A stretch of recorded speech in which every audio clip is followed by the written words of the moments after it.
I am thrilled to be sitting here with you, Valeria, from Fermata. I think your ag tech and crop management company is so innovative.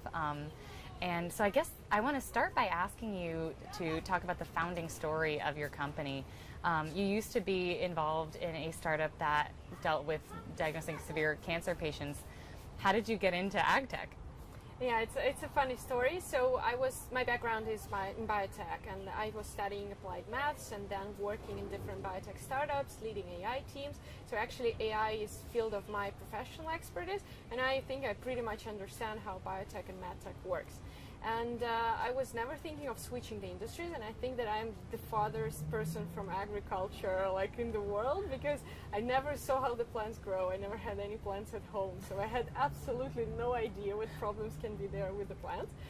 So just friends of mine who are growing tomatoes professionally, like they have a greenhouse. They were interested in what are the capabilities of the AI and how they can apply it to agriculture, and they asked me just to talk to them. And we had this conversation, and I actually realized that plants have very similar problems to those that we have with humans. So it's also very important to diagnose things properly and make sure that this is exactly that disease that you think, and also to make it very fast, because if you identify the disease of the plants too late, you can lose your whole harvest because of this disease. So it was very similar. We already had some technologies in hand, and we decided together with my friends to launch the company and try to find the right application of artificial intelligence to agriculture. It took us a while actually to find the product market fit. I think that about a year we were struggling.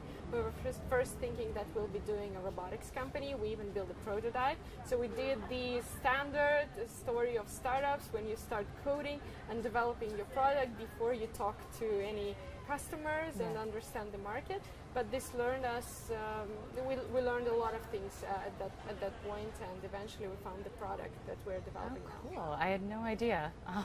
And who are your clients? Mainly farmers, or is there anyone else who's using your product? So these are at this point mainly farmers. So we work with various industries, outdoors, indoors, and different types of crops like tomatoes, leafy greens. We're now opening operations in flowers because it's also interesting and big market.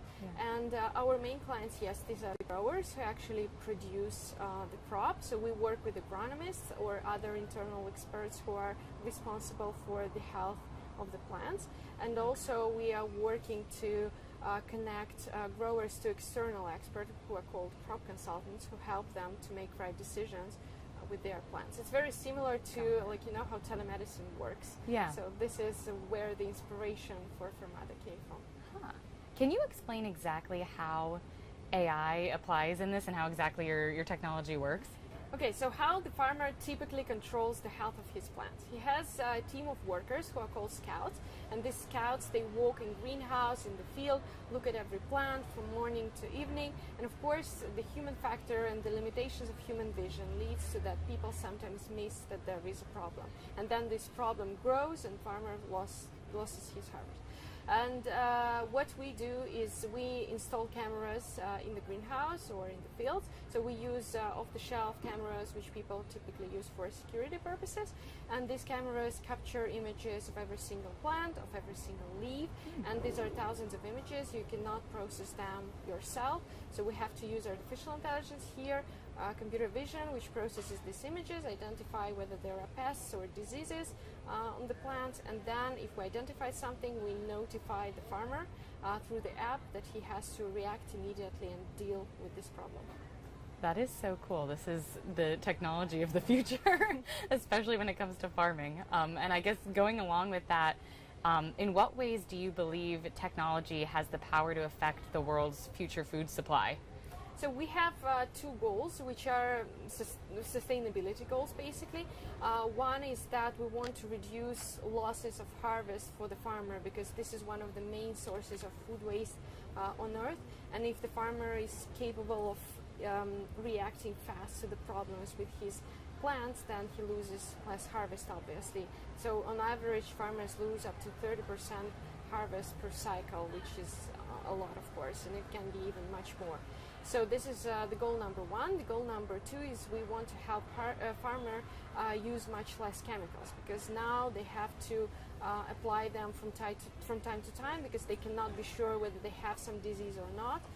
With us, they might be able to apply chemicals only when they 100% are sure that they need it in this specific area and not applying it to all the greenhouse or farm.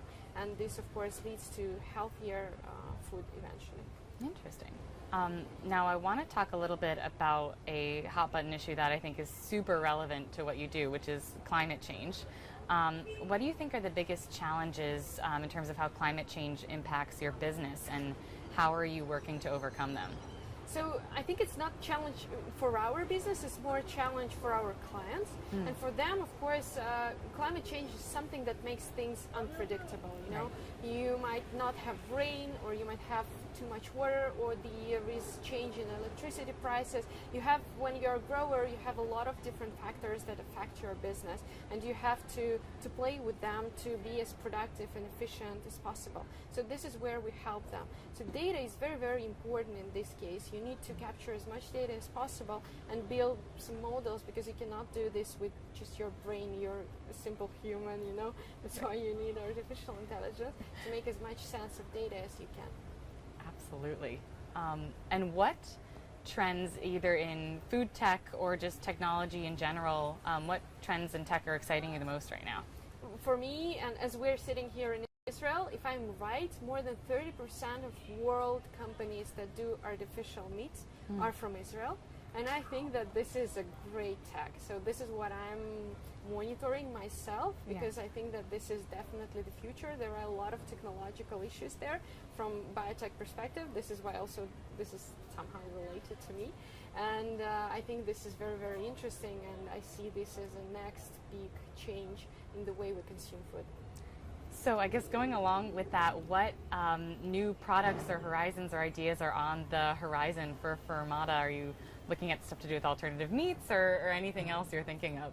So for us as a startup, the key task is actually to have a sharp focus. And it's very, very sophisticated task for a founder, for me, because I like always finding new stuff, launching new projects, and I have to control myself, you know, to help Fermata survive.